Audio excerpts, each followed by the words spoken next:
almost impossible.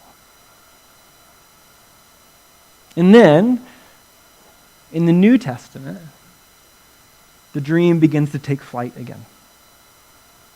And in Luke chapter 2, at the birth of Jesus, the angels announce the arrival of Christ by declaring what?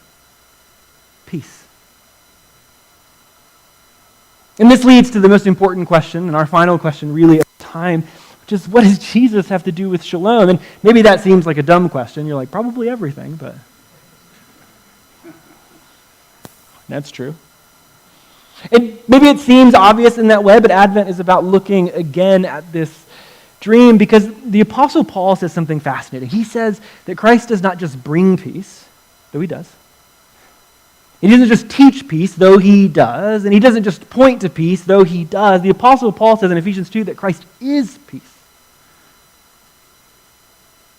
That the dream that has been unfolding since Isaiah 11, this hope of a leader who would bring peace, who would judge in equity, who would somehow create relationships that are reordered, not around conflict and violence, but harmony, despite the differential, that somehow that is not just an idea or a theory, but a person who's just broken into the world.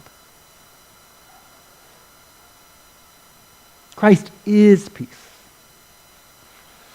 Theologian Randy Woodley says it this way, I just like this. He says, Jesus is shalom. He is the very intention of God's once and for all mission. The mission of birthing and restoring shalom to the world is in Christ and by Christ. Meaning that when we look at Jesus in the New Testament, we are seeing the living embodiment, the incarnation of shalom. This is peace in flesh. We want to know what peace looks like and feels like and acts like in the world? Well, we look to Jesus.